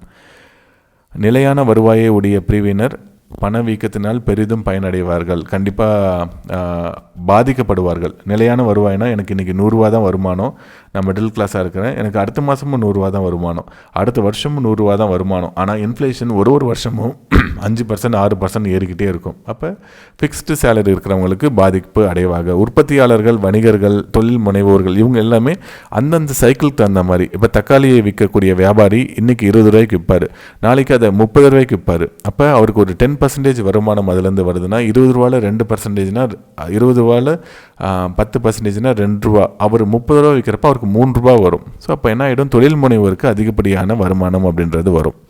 இன்ஃப்ளேஷனால் அவங்களாம் வந்து கடன் கொடுத்தவர்கள் என்ன ஆகிடும் அப்படின்னு பார்த்தீங்கன்னா, கடன் கொடுத்தவர்களுக்கு லாபம், கடன் கொடுத்துருக்காங்க ஒருத்தங்க அப்படின்னா அவங்களுக்கு நஷ்டம் இருக்கும். கடன் வாங்கியிருக்காங்க இல்லைங்களா, அவங்களுக்கு திருப்பி ரீபே பண்ணுறக்கூடிய பணம் இருக்கும். அவன் 100 ரூபா வாங்கினா திருப்பி 100 ரூபா தான் தரணும் அப்படின்னா ஒரு வருஷம் கழித்து அந்த 100 ரூபாயோடைய மதிப்பு 105 ரூபா இருக்கும். ஆனால் இவன் கொடுக்க வேண்டியது 100 ரூபா தான் இருக்கும். ஸோ இதுவும் நிறைய தடவை கேட்டிருக்காங்க. இந்தியன் இம்பீரியல் வங்கி இந்தியன் ஸ்டேட் பேங்க் என்று எப்பொழுது மாற்றப்பட்டது? 1955. ஓகே, அலகாபாத் பேங்க் அப்படின்றத ஃபஸ்ட்டு ஆரம்பிச்சிருப்பாங்க 1700லேயே. அதுக்கப்புறம் 1806, 1840, 1843 பேங்க் ஆஃப் பெங்கால், பாம்பே, மெட்ராஸ் அப்படின்றத ஆரம்பிச்சிருப்பாங்க. அது 1921 பேர் மாற்றி இம்பீரியல் பேங்க் அப்படின்றத ஆரம்பிச்சிருப்பாங்க. 1955 எல்லாமே எஸ்பிஐ பண்ணியிருப்பாங்க. 69, 80 பேங்க்கு நேஷ்னலைஸ் பண்ணியிருப்பாங்க சரிங்களா. இப்போ டீநேஷ்னலைஸ் பண்ணிகிட்ருக்கானுங்க. பின்வருவனவற்றுள் எது சரியாக பொருந்தவில்லை? இது மாதிரி இந்த ராபி, ஜாயிது, காரிஃப் இதை வச்சு கேட்பாங்க. காரிஃப் அப்படின்னா பருவகாலம், ராபி அப்படின்றது குளிர்காலம், ஜாயித் அப்படின்றது வெயில் காலம். ஸோ இதெல்லாம் நீங்கள் பார்த்துக்கோங்க. மஸ்டர்டு, குக்கும்பர் இது எல்லாமே எதில் வரும் அப்படின்னா, குக்கும்பர் வந்து உங்களுக்கு வந்து ஜாயிதில் வந்துடும், அதனால தப்பாக கொடுத்துருக்காங்க. மற்றபடி எல்லாமே கரெக்டாக தான் கொடுத்துருக்காங்க. Which of the following is the largest exporting item in Indian export பேஸ்கெட்டில் நம்ம வந்து பெட்ரோலியம் க்ரூடை வந்து என்ன பண்ணுறோம், இப்போ ஜாம் நகரில் அம்பானி வந்து என்ன பண்ணுறாரு, உலகத்திலேயே மிகப்பெரிய ரீஃபைனரி இருக்குது, அதை கல்ஃப் கண்ட்ரிலேருந்து வாங்கி அதை ரீஃபைன் பண்ணி அதை வெளியில் எக்ஸ்போர்ட் பண்ணுறாங்க, இந்தியாவுக்கும் தராங்க. ஸோ அதுதான் இந்தியாவுடைய மிகப்பெரிய எக்ஸ்போர்ட்டாக இருக்குது. பெட்ரோலியம் க்ரூடு தான் அதிகமாக வாங்கப்படுறதும், அதுதான் அதிகமாக ஏற்றுமதி பண்ணக்கூடியதும் அதுதான். அதுக்கு அடுத்தது ஜெம் அண்ட் ஜுவல்லர்ஸ் அதிகமாக நம்ம எக்ஸ்போர்ட் பண்ணுறோம். அடுத்து டெக்ஸ்டைல் ப்ராடக்ட்ஸு, அப்புறம் தான் வந்து இன்ஜினியரிங் குட்ஸ் இதெல்லாமே இருக்குங்க. Okay, which of the following is the largest fish production state in India? So Andhra Pradesh தான் ஃபஸ்ட்டு, அதுக்கப்புறம் வெஸ்ட் பெங்கால், அப்புறம் குஜராத், அப்புறம் கேரளா. மெரைன் அப்படின்னு எடுத்துக்கிட்டிங்க அப்படின்னா குஜராத் தான் ஃபஸ்ட்டு இருக்கும். ஓவராலாக எடுத்துக்கிட்டால் ஆந்திரா தான். ஸோ ஆந்திரா தான். இப்போ கூட சென்னையிலலாம் ஆந்திரா மீன் தான். அங்கே வந்து அந்த மீன் பண்ணைகள் அப்படின்றது ரொம்ப அதிகமாக இருக்கும். ரோகு மீன், கட்லா மீன் இதெல்லாம் அதிகமாக உற்பத்தி பண்ணுவாங்க. ஓகே, ஸோ திட்ட விடுமுறை, சுழல் திட்டம், வருடாந்திர திட்டம், இது ஏற்கனவே எல்லாமே பார்த்தது, கரெக்டாக எல்லாமே மேட்ச் ஆகிருக்கும். பசுமை புரட்சி வந்து 3வது 5ஆண்டு திட்டம் அப்படின்னு சொல்கிறாங்க. அது ஒரு சில புக்கில் 3வது 5ஆண்டு திட்டம் போட்டிருக்காங்க, ஒரு சில இதில் 4வது 5ஆண்டு திட்டம் அப்படின்றது போட்டிருக்காங்க. 1961லேயே என்னென்னா இந்த இன்டென்சிஃபைடு அக்ரி அப்படின்றது வந்துருச்சு. அப்புறம் வந்து ஹை ஈல்டு வெரைட்டிஸ் அப்படின்றது இம்ப்ளிமெண்ட் பண்ணிட்டாங்க. பரிச்சாத்திர முறையில் தான் பண்ணாங்க. இப்போ தஞ்சாவூரில் பண்ணாங்க, பஞ்சாபில் சில மாவட்டத்தில் பண்ணாங்க. முழுசாக பண்ணது 4வது 5ஆண்டு திட்டம் அப்படின்றது இவங்க போட்டிருக்காங்க. சரிங்களா? இந்திய பொருளாதாரத்தில் மந்தமான வருடம் ஜான்வரி டு ஜூனு. இதில் எந்த மழையும் பெய்யாது. நம்மளுடைய பெய்யக்கூடிய மழைகள் எல்லாமே ஜூன் மாதம் ஆரம்பிக்கும். ஜூன் ஃபஸ்ட்டு வீக்கில் நம்மளுடைய சவுத் வெஸ்ட் மான்சூன் அப்படின்றது ஆரம்பிக்கும். அப்புறம் நார்த் ஈஸ்ட் மான்சூன் இருக்கும். அப்புறம் குளிர்கால மழை அப்படின்றது கொஞ்சம் பெய்யும். சூறாவளி மழை அப்படின்றது பெய்யும். மற்ற மழை பெய்யாத வருடம் எல்லாமே மந்தமான வருடம் தான், ஜான் டு ஜூனு. ஓகேங்களா? Okay, which of the following is not an initiative product under Pradhan Mantri Mudra Yojana? சிசு, தருண், கிஷோர், இது 3 தான். சிசு அப்படின்றது என்னென்னா இந்த அன்ஆர்கனைஸ்டு, அதாவது நம்மளுடைய தொழில் முனைவோர்கள் இருக்காங்க இல்லைங்களா, அவங்களுக்கு லோன் தரக்கூடிய ஒரு அமைப்பு. இதுவும் பிஎஸ்சி மூலியமாக தான் தருவாங்க. சிறு கடன்கள் 50,000 ரூபாய் வரை. நீங்கள் ஒரு பால் பண்ண ஆரம்பிக்க போகிறீங்கன்னா 50,000 ரூபா. இல்லை நான் இதோட கொஞ்சமாக ஆரம்பிக்க போகிறேன், தருண், அதாவது கிஷோர், 2வது கிஷோர், 3வது தருண். 50K to 5 lakh இருந்தால் கிஷோர். தருண் அப்படின்றது 5 லட்சத்துலேருந்து 10 லட்சம் கொலேட்ரல் ஃப்ரீ லோன்ஸ். 2015 இந்த இது ஆரம்பித்தாங்க. தொழில் முனைவோர்களை அதிகப்படுத்தணும் அப்படின்றதுக்காக இந்த திட்டம் ஆரம்பிக்கப்பட்டது. இந்த சீடிங் மட்டும் பார்த்துக்கோங்க, இதுலேருந்து கொஸ்டின் கேட்பாங்க. பணக்கொள்கையை கட்டுப்படுத்துவது மத்திய வங்கி தான். மானிட்ரி பாலிசி சென்ட்ரல் பேங்க்கு. ஃபிஸ்கல் பாலிசி நம்மளுடைய சென்ட்ரல் கவர்மெண்ட்டு, நம்மளுடைய அமைச்சரவை. 1 ரூபாய் நாணயத்தால் இவரின் கையொப்பம் இருக்கும். இப்போ 1 ரூபாய் நாணயமே இல்லை, சரிங்களா, பணத்தாலே இல்லை, எல்லாம் நாணயம் தான் இருக்குது. இந்தியாவுடைய நிதி செயலர். மற்றது எல்லாமே ஆர்பிஐ போடுவாங்க, ஆர்பிஐ கவர்னர் போடுவாங்க, இது மட்டும் நிதி செயலர் போடுவாங்க. ஓகே, இந்தியாவில் நாணயத்தின் தசம முறை எப்பொழுது அறிமுகப்படுத்தப்பட்டுள்ளது? இதற்கு முன்னாடி அணா இருக்கும். நாங்கள் கூட 8 அணா 4 அணா அப்படின்னு தான் சொல்லிட்டு இருப்போம். 50 பைசா 25 பைசாவை அது எல்லாத்தையுமே போய் 1957 இந்த பைசா முறை 100 பைசா இஸ் ஈக்குவல் டு 1 ரூபா அப்படின்றது வந்துருச்சு. சரிங்களா? டிமானிட்டைசேஷன் டேட் ரொம்ப முக்கியம். 8 நவம்பர் 2016. கருப்பு பணத்தை, பதுக்கல் பணத்தை ஒழிப்போம் அப்படின்றதுக்காக, கள்ளப்பணத்தை ஒழிப்போம் அப்படின்றதுக்காக வந்தது டிமானிட்டைசேஷன். ஓகே, ஸோ அதனால் என்ன நன்மை பயன் அப்படின்ட்டு எதுவும் சொல்லலை. ஓகே, 1946 1978 இதுக்கு முன்னாடி டிமானிட்டைசேஷன் அப்படின்றது நடந்துச்சு. பிளாக் மணி, கருப்பு பணம் அப்படின்னா என்ன அப்படின்னா வரி செலுத்துவது வழக்கமாக தவிர்க்கப்படும் பணம். பிளாக் மணினா இல்லீகலாக சம்பாதிச்சது மட்டும் கிடையாது. உங்களுக்கு ஒரு வருமானம் வருது, அந்த வருமானத்தை நீங்கள் ஒவ்வொரு வருமானமும் அரசாங்கத்திற்கும் ஒரு பகுதியாக அதில் நம்ம தரணும். நம்மளுடைய ஸ்லீப்பிங் பார்ட்னராக கவர்மெண்ட்டும் இருக்கும். சரிங்களா? நீங்கள் சம்பாதிக்கக்கூடிய 100 ரூபாயில் 1 ரூபாயோ 2 ரூபாயோ கவர்மெண்ட்டுக்கு நம்ம கொடுத்தாகணும். அது கொடுக்காமல் இருக்கா அப்படின்னா அது வந்து கள்ளப்பணம் அப்படின்னு சொல்லுவோம், கருப்பு பணம் அப்படின்னு சொல்லுவோம். கள்ளப்பணம்னா ஃபால்ஸ் நோட், அதாவது நம்மளே நோட் அடிக்கிறது இல்லைங்களா, அதுதான் கள்ளப்பணம் அப்படின்னு சொல்லுவோம். வரி செலுத்தும் வழக்கமாக தவிர்க்கப்படும் வருமானம். ஓகே, இந்தியாவில் அகண்ட பணம், நேரோ மணினா M1, அகண்ட பணம் அப்படின்னா M3, கரன்சி ப்ளஸ் டிடி அப்படின்னா M1, அதான் நேரோ. அது M3னா M2 plus time deposit commercial பேங்க்கில் இருக்கக்கூடியது. இது பார்த்துக்கோங்க, 12th புக்கில் இருக்கும். ஸோ இதுவும் நம்ம எக்ஸ்பிளைன் பண்ணோம் அப்படின்னா ரொம்ப டைம் எடுத்துக்கும். நம்ம ஷார்ட்டாக கவர் பண்ணுறதுனால அடுத்தது போயிடலாம். இந்தியாவின் பின்வரும் யூனியன் பிரதேசங்களில் மிகப்பெரிய அளவில் இருக்கக்கூடியது வந்து பார்த்திங்க அப்படின்னா கீழே இருக்கிறதுல சரிங்களா, ஆக்சுவலாக இருக்கிறதுல அந்தமான் நிக்கோபார்லாம் பெருசாகவே இருக்கும். இருக்கிறதுல எது அப்படின்னு பார்த்தீங்கன்னா பாண்டிச்சேரி தான் இப்போதைக்கு பெருசாக இருக்குது. இப்போ வந்து ஜம்மு அண்ட் காஷ்மீர் தான் பெருசாக இருக்கும் யூனியன் பிரதேசங்களில் பெருசு. 28 மாநிலம் 8 யூனியன் பிரதேசம் இல்லைங்களா நம்மக்கிட்ட இப்போ இருக்கிறது. ஓகே, பின்வரும் ஜோடிகளில் எது சரியாக பொருந்துகிறது? Radcliffe line India Pakistan. Plimsoll அப்படின்றது கப்பலில் இருக்கக்கூடியது. டியூரண்ட் லைன் அப்படின்றது இந்தியாவுக்கும், மக்மோகன் இந்தியா சைனா, டியூரண்ட் வந்து இந்தியா ஆப்கானிஸ்தான் இடையில் இருக்கக்கூடிய லைனு. ஸோ இதெல்லாமே ரொம்ப முக்கியமானது. பவுண்ட்ரி லைன் ரொம்ப முக்கியம், ராட்க்ளிஃப் ரொம்ப முக்கியம். Which of the following states shares boundaries with maximum number of states?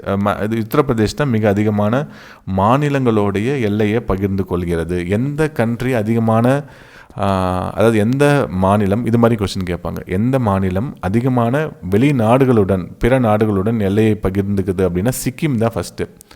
Sikkim வந்து நேபாளோட, பூட்டானோட, சைனாவோட எல்லையை பகிர்ந்துக்கும். ஓகே, அது கூட நம்ம பிடிச்சிட்டோம். 1975, 76, 74, 75, 35, 36 அமெண்ட்மெண்ட் ஆக்டின் படி. The largest population of scheduled tribe வந்து பார்த்திங்கன்னா மத்திய பிரதேஷ். பர்சன்டேஜ் வைஸில் பார்த்திங்கன்னா ஷெட்யூல்டு ட்ரைப் அதிகமாக இருக்கக்கூடியது மிசோரமில், 0% இருக்கக்கூடியது கோவாவில். டோட்டலாக இந்தியாவில் இருக்கக்கூடிய ஷெட்யூல்டு ட்ரைப்ஸ் வந்து பார்த்திங்கன்னா 8.6% பேர், 8.6% 2011 சென்சஸ் தாங்க. அதே மாதிரி ஷெட்யூல்டு காஸ்ட்டு 16.6% பேர் இருக்காங்க. எந்த ஸ்டேட்டில் அதிகமான பாப்புலேஷனில் இருக்கிறாங்கன்னா உத்தரப்பிரதேஷ். பர்சன்டேஜ் வைஸ்னால் இப்போ பஞ்சாபில் இருக்கக்கூடிய 100 பேரில் 30% பேர் வந்து ஷெட்யூல் காஸ்ட்டாக இருப்பாங்க. இதெல்லாமே ரொம்ப முக்கியமானது. சதவீத அடிப்படையில், எண்ணிக்கையில் அடிப்படையில் அப்படின்றது. ஓகே, இந்தியாவில் இருக்கக்கூடிய முக்கியமான பாசஸ் இப்போ தால்காட், போல்காட், பாலக்காட் பாசஸ் அப்படின்னு சொல்கிறோம் இல்லைங்களா. மும்பை, பூனே, மும்பை, நாசிக்கு, மும்பை, கோயம்புத்தூர், தமிழ்நாடு, கேரளா அப்படின்னு சொல்கிறோம். அது மாதிரி வந்து ஹிமாலயாஸில் இருக்கக்கூடிய முக்கியமான பாசஸ். ஜோசிலா பாஸ், அது வந்து பார்த்திங்கன்னா ஜம்மு அண்ட் காஷ்மீரில் இருக்குது. பாராலச்சா பாஸ், அது வந்து ஹிமாச்சல் பிரதேஷ். ஜலேபா பாஸ், ஜலேப்லா பாஸ் வந்து சிக்கிம். நித்தி பாஸ் அப்படின்றது உத்தரப்பிரதேஷில் இருக்குது. முக்கியமான கணவாய்கள் இது எல்லாமே. பாஸ்னா கணவாய், ஒரு மலை வந்து தொடர்ச்சியாக இல்லாமல் ஒரு குறிப்பிட்ட பகுதியில் ஒரு இடைவெளி விட்டுருக்கும். அதன் வழியாக அந்த டிரான்ஸ்போர்ட்டேஷனுக்கு ரொம்ப உதவியாக இருக்கும். மேற்கிலிருந்து கிழக்கு நோக்கி கொடுக்கப்பட்டுள்ள மலைகளின் சரியான வரிசை, இது மாதிரியும் கேட்பாங்க. ஹிமாலயாஸில் கேட்பாங்க. ஹிமாலயா உயரம் அதிகமாக இருந்தது அப்படின்னா ஹிமாத்ரி, 6000 மீட்டருக்கு அதிகமாக இருந்தால் ஹிமாத்ரி அப்படின்னு சொல்லுவோம். அதுக்கு அடுத்து கொஞ்சம் உயரம் கம்மியாக இருந்தது ஹிமாச்சல். அதோட உயரம் கம்மினா சிவாலிக். 3 லேயராக இருக்கும் ஹிமாலயா எல்லா இடத்துலையும். அந்த சிவாலிக்கு கீழே கற்கள் நிறையா இருக்கும். மேலேருந்து உருவாகக்கூடிய ஆறுகள் கற்களை இந்த இடத்துல படிய வச்சுட்டு போவோம். அதை பாபர் அப்படின்னு சொல்லுவோம்.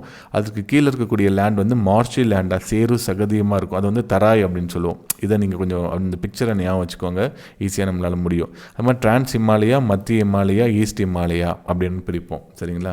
மத்திய ஹிமாலயாவில் தான் இந்த ஹிமாத்ரி, ஹிமாச்சல், சிவாலிக் இது எல்லாமே வரும். ஈஸ்ட் ஹிமாலயா பூர்வாஞ்சல் அப்படின்னு சொல்லுவோம். இதில் இருக்கக்கூடிய முக்கியமான ranges Garo range, Khasi range, Jaintia range, அப்புறம் நாகா. ஸோ இந்த மாதிரி 3 ரேஞ்சாக பிரிஞ்சிருக்கும். ஸோ இதுவும் ரொம்ப முக்கியமானது. இதுலேருந்து கொஷின் கேட்டிருக்காங்க. காசி ரேஞ்ச் வந்து எங்கே இருக்குது, அதனுடைய முக்கியத்துவம் என்ன அப்படின்னா உலகத்திலேயே அதிகமாக மழை பெய்யக்கூடிய சிரபுஞ்சி, மவுண்ட் சிண்ட்ரோம் இது எல்லாமே இங்கே தான் இருக்கும், காசியில் தான் இருக்கும். ஓகே, மேகாலயா இல்லைங்களா, மேகாலயாவில் தான் அந்த காசி ரேஞ்ச், இந்த காரோ, காசி, ஜெயந்தி எல்லாமே மேகாலயாவில் இருக்கும். ஓகே, அது மாதிரி ட்ரைப்ஸும் ரொம்ப முக்கியம். இதில் வந்து கட்டாயமாக ஒரு கேள்வி அப்படின்றது கேட்கப்படும். சரிங்களா. நான் சில முக்கியமான ட்ரைப்ஸ் மட்டும் சொல்லியிருக்கிறேன். அங்கமி நாகாலாந்து, தோடாஸ் தமிழ்நாடு,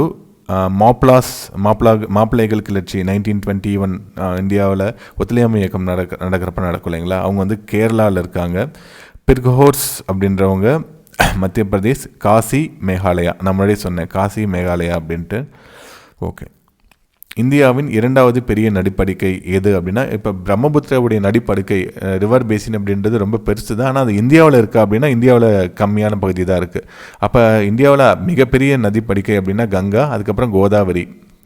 சரிங்களா. தெலுங்கு கங்கை இல்லை தெலுங்கு கங்கைனா கிருஷ்ணா தான் சொல்லுவோம் நம்ம. கோதாவரியும் மிகப்பெரிய டெல்டா இருக்கக்கூடிய ஒரு நதி கோதாவரி. ஓகே, அதுக்கப்புறம் தான் கிருஷ்ணா, அப்புறம் யமுனா, அப்புறம் நர்மதா இந்தியாவில் இருக்கக்கூடிய மிகப்பெரிய பேசின்ஸில். அரசாங்கத்தின் வனக்கொள்கையின்படி 1988 வனக்கொள்கையின்படி 33% காடுகள் அப்படின்றது கட்டாயமாக இருக்கணும். அது இப்போ இந்தியாவில் எவ்வளோ இருக்குது அப்படின்னு பார்த்தீங்கன்னா, Indian state of forest report 2021 படி 24.62% தான் நம்ம இப்போதைக்கு காடுகள் வச்சுட்ருக்கோம். எல்லா காடுகளையும் நம்ம அழிச்சிட்ருக்குறோம். மலை பிரதேசங்களில் காடுகள் இருந்துச்சுன்னா அது எல்லாமே கோடை வாழிடங்கள், ரெசார்ட்களாக மாற்றப்பட்டு வருகிறது.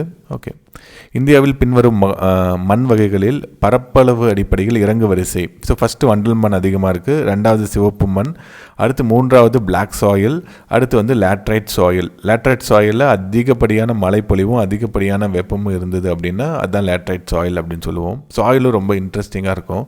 எந்தெந்த சூட்டபிள் க்ராப்ஸ் வந்து என்னென்ன நியூட்ரிஷன்ஸ் இருக்குது, அதில் நைட்ரஜன் இருக்கா, பாஸ்பரஸ் இருக்கா, ஹியூமஸ் இருக்கா அப்படின்றது சொல்லுவோம். ஓகே, பின்வருவனவற்றில் இந்தியாவில் உலகளாவிய பல்லுயிர் பகுதி எது? இந்தியாவில் மொத்தமாக ஹிமாலயா, அப்புறம் Indo Burma, western Ghats, Sundaland இதுதான் இருக்குங்க. இது வந்து ஹிமாலயாவை பிரித்து கொடுத்துருக்காங்க. Western Himalaya, northern Himalaya, total ஹிமாலயாவே இருக்கும். ஸோ அதனால் இது இல்லை. ஈஸ்டர்ன் காட்ஸும் கிடையாது. அதனால் இதில் இருக்கக்கூடியது வெஸ்டர்ன் காட்ஸ் மட்டும்தான். பயோஸ்பியர் நிறையா இருக்கும். நிறைய 13 பயோஸ்பியர் அப்படின்றது நமக்கு இருக்குது. நீலகிரி தான் இந்தியாவில் உருவாக்கப்பட்ட முதல் biosphere, man and biosphere map. அது ஆரம்பித்து 1971-72 ஆரம்பிச்சிருப்பாங்க. ரொம்ப முக்கியமானது அது. இந்தியாவில் இருக்கக்கூடிய முக்கியமான பயோஸ்பியர். தமிழ்நாட்டில் பார்த்தீங்கன்னா கல்ஃப் ஆஃப் மன்னார் ஒரு கடல் பயோஸ்பியராக இருக்குது. அது இல்லாமல் அகஸ்திய மலை, சரிங்களா? அதாவது யுனெஸ்கோ ஒத்துக்கொண்ட பயோஸ்பியர் அப்படின்ட்டு 11 இருக்கும். இந்தியன் கவர்மெண்ட் அனௌன்ஸ் பண்ணது 18-19 இருக்கும். இப்போ கூட பன்னா இதெல்லாம் வந்து சேர்த்தாங்க. சுந்தர்பன் இதெல்லாமே வந்து முக்கியமான கிரேட் நிக்கோபார் அதெல்லாமே வந்து நம்மளுடைய பயோஸ்பியர்ஸில் வரும். பயோஸ்பியர் எல்லாத்தையுமே நீங்கள் ஒரு தடவை பார்த்துக்கோங்க. விச் சிட்டி ஹாஸ் லாங்கஸ்ட் டே இந்த மந்த் ஆஃப் ஜூனு? இப்போ லாங்கஸ்ட்டுனா இப்போ சூரியன் அந்த ஜூன் மாதம் எங்கே இருக்குது அப்படின்னு உங்களுக்கு தெரிஞ்சிட்டா போதும், எந்த மாநிலம் அப்படின்றத ஈஸியாக நீங்கள் கொண்டு வந்துடலாம். சூரியன் வந்து என்ன பண்ணும், நம்மளுடைய பூமத்திய ரேகையில் March 21 உதிக்கும். March 21 உதிச்சு அப்படியே மேலே போகும். 23.5 டிகிரி நார்த், அதான் நம்ம வந்து ட்ராபிக் ஆஃப் கேன்சர் அப்படின்னு சொல்லுவோம். அப்போ ஜூன் மாதம் ட்ராபிக் ஆஃப் கேன்சர் போயிடும். அப்போ அந்த ட்ராபிக் ஆஃப் கேன்சரில் எந்தெந்த மாநிலங்கள் இருக்கோ அதில் இருக்கக்கூடிய மாநிலத்தில் தான் நீண்ட நாள் அப்படின்றது இருக்கும், சரிங்களா? ஸோ அப்போ எந்த அதாவது ட்ராபிக் ஆஃப் கேன்சர் எந்தெந்த பகுதிகளில் போகுது அப்படின்னா ராஜஸ்தான், குஜராத், மத்திய பிரதேஷ், சத்தீஸ்கர், ஜார்க்கண்ட், வெஸ்ட் பெங்கால், திரிபுரா, மிசோரம். இதில் ஏதாவது இருக்குது அப்படின்னு பாருங்கள். வெஸ்ட் பெங்காலில் இருக்கக்கூடிய கொல்கட்டா தான் இருக்குது. அதுதான் ஆன்சர். சூரியன் மேலே இருந்தது அப்படின்னா அங்கே வந்து பகல் நேரம் நிறையா இருக்கும். ஸோ இப்போ பகல் நேரம் எங்கே நிறையா இருக்கும் அப்படின்றத நம்ம பார்த்துக்கலாம். நமக்கு வந்து பார்த்திங்கன்னா தமிழ்நாடு மேலே வந்து இந்த ஏப்ரல் ஃபஸ்ட் வீக் செகண்ட் வீக்கில் போகும். அப்போ வந்து நமக்கு சம இரவு பகல் அப்படின்றதெல்லாம் இருக்கும். 12 மணி நேரம் பகல், 12 மணி நேரம் இரவு அப்படின்றதெல்லாம் நமக்கு இருக்கும். இந்தியாவின் முக்கிய பட்டு உற்பத்தி கர்நாடகா தாங்க. அடுத்து இந்த ஆற்றல் வச்சு நிறைய கேட்பாங்க, எனர்ஜி வச்சு கேட்பாங்க. நீர் மின்சாரம், அப்புறம் வந்து அனல் மின்சாரம், புனல் மின்சாரம், இதை வச்சு நிறைய கேட்பாங்க. ஸோ அதில் வந்து அட்டாமிக் பவர் ஸ்டேஷன்ஸ் அப்படின்றது முக்கியம்.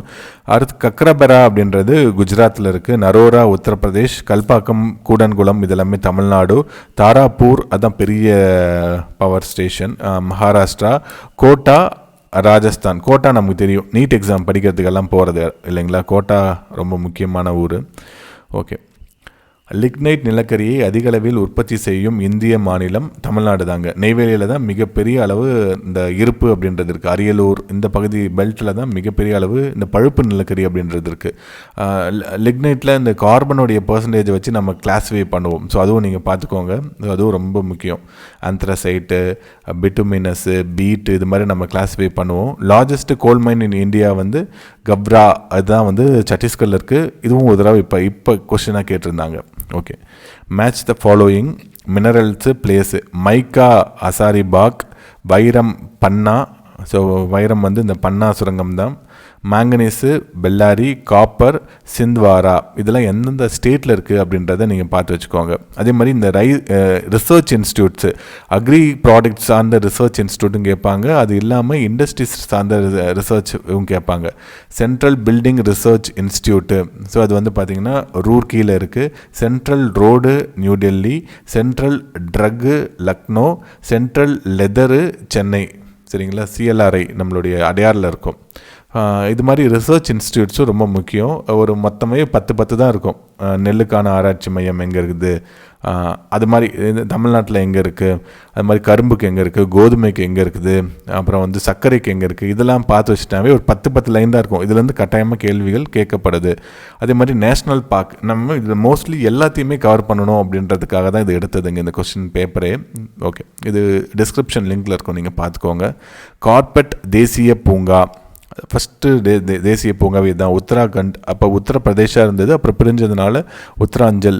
ஜிம் கார்பெட் ரொம்ப முக்கியமானவர் இந்தியாவுடைய சூழியலில், நீங்கள் படித்து பாருங்கள் அவரை பற்றி, சரிங்களா. ஹசாரிபாக் தேசிய பூங்கா பீகாரில் இருக்கும். கன்ஹா மத்திய பிரதேஷ் புலிகள் சரணாலயம் இருக்கும். அது மாதிரி டைகர் ரிசர்வ்ஸு ரொம்ப ரொம்ப ரொம்ப முக்கியம். தமிழ்நாட்டில் இருக்கக்கூடிய டைகர் ரிசர்வ் எத்தனை, அதையும் நீங்கள் படித்து பாருங்கள். ஸோ என்னென்னா நம்ம இங்கே ஆரம்பித்து தான் விட்ருக்கோம். உங்களுக்கு நான் என்னால் ஃபுல்லாக இப்போ ஜாகிரஃபியை சொல்லித்தரதுக்கான நேரமும் இல்லை, எனக்கும் நேரம் இல்லை, சரிங்களா. ஸோ அதுக்காக நான் உங்களுக்கு முடிஞ்ச வரைக்கும் நான் ஒரு இன்புட் தரேன், நீங்கள் அதை போய் ஊதி பெருசாக்குங்க. ஓகே, சிவ்புரி மகாராஷ்டிராவில் இருக்குது. ஓகே, இந்தியாவின் பின்வரும் தேசிய நெடுஞ்சாலைகளில் எது நீளமானது? இதெல்லாம் டஃப்பான கொஸ்டின், உண்மையிலே டஃப்பான கொஸ்டின்.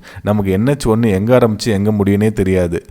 அப்போ என்ன ஆகிடும், NH2னா எங்கே ஆரம்பித்து எங்கே முடியும்? ஸோ இது நமக்கு ஓரளவு மைண்ட் மேப் இருந்தது அப்படின்னா, NH1னா டெல்லி டு அம்ரிஸ்டார், நம்மளுடைய எல்லை வரைக்கும், வாகா எல்லை வரைக்கும் போவோம்.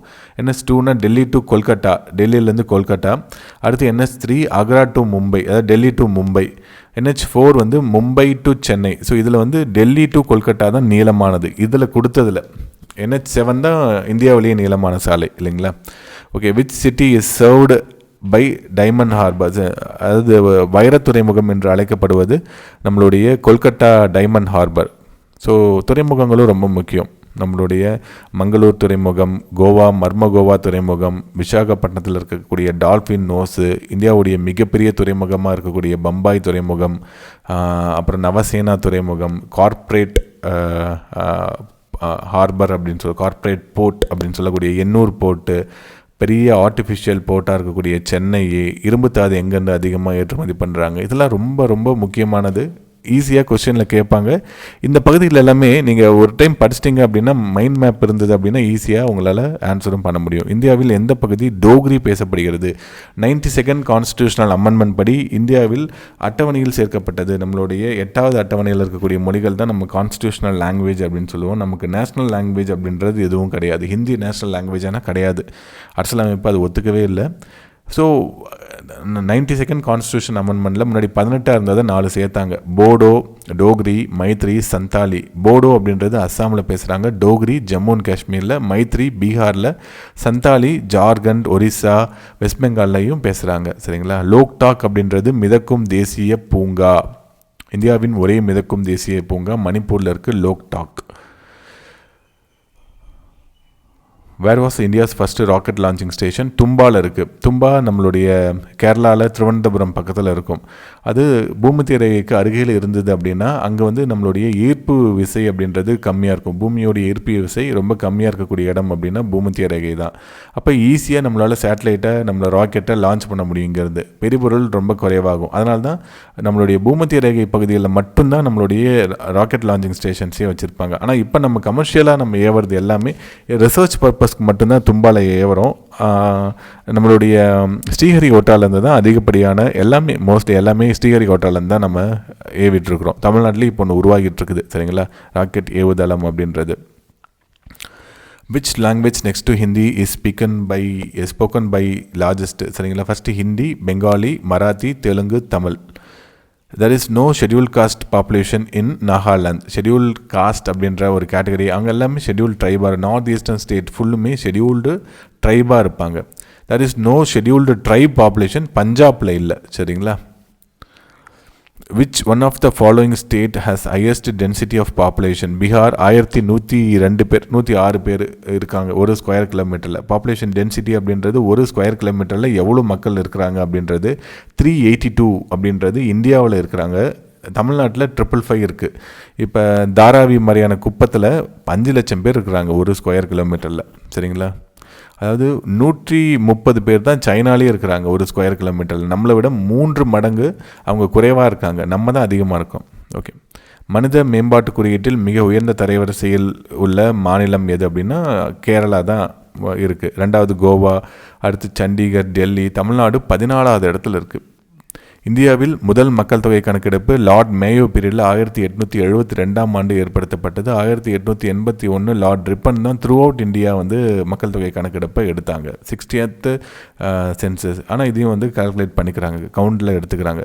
2011 மக்கள் தொகை கணக்கெடுப்பின்படி அதிகமாக குழந்தை பாலின விகிதம் சைல்டு செக்ஸ் ரேஷியோ 0லேருந்து 6 வயசு வரைக்கும் 1000 குழந்தைங்க இருந்தாங்கன்னா அதில் எவ்வளோ பேர் வந்து பெண்களாக இருக்கிறாங்க, 1000 ஆண் குழந்தைங்களுக்கு எவ்வளோ பெண் குழந்தைகள் இருக்கிறாங்க அப்படின்ற விகிதம். ஸோ இந்தியாவில் 919 தான் இருக்குது. சரிங்களா? கேரளா தான் அதிகமாக இருப்பாங்க. ஓகே, இது அதிகமாக இருக்கிறது வந்து பார்த்திங்க அப்படின்னா மிசோரம், 2வது கேரளா. குறைவாக இருக்கிறது ஹரியானா தான்.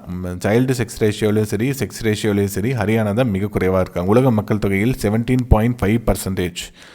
121 கோடி 2011 இருந்தாங்க. இப்போ கண்டிப்பாக ஒரு 135 கோடி 140 கோடி அப்படியாவது போயிருப்பாங்க. ஜூன் 5 எந்த தினமாக? உலக சூழல் தினம், வேர்ல்டு என்விரான்மெண்டல் டே. டேஸ் ரொம்ப முக்கியம். காடுகள் தினம் எது?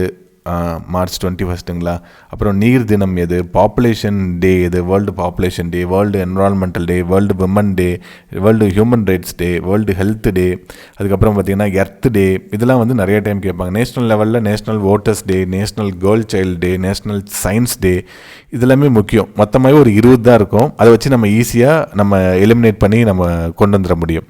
பின்வருவனவற்றுள் கிரீன்ஹவுஸ் வாயுக்கள் எவை? கிரீன்ஹவுஸ் கேஸ் அப்படின்றது நம்மளுடைய அட்மாஸ்பியரில் இருக்கக்கூடிய ஒரு தின் லேயர் ஆஃப் கேஸ் ஒரு காம்பவுண்ட். அது வந்து நைட்ரஸ் கேஸ் இருக்கும், ஓசோன் இருக்கும், வாட்டர் வேப்பர் நிறையா இருக்கும். சரிங்களா? கார்பன் டை ஆக்சைடு நிறையா இருக்கும். இதெல்லாமே சேர்ந்து தான். ஸோ சல்ஃபர் டை ஆக்சைடு அப்படின்றது இதில் வராது.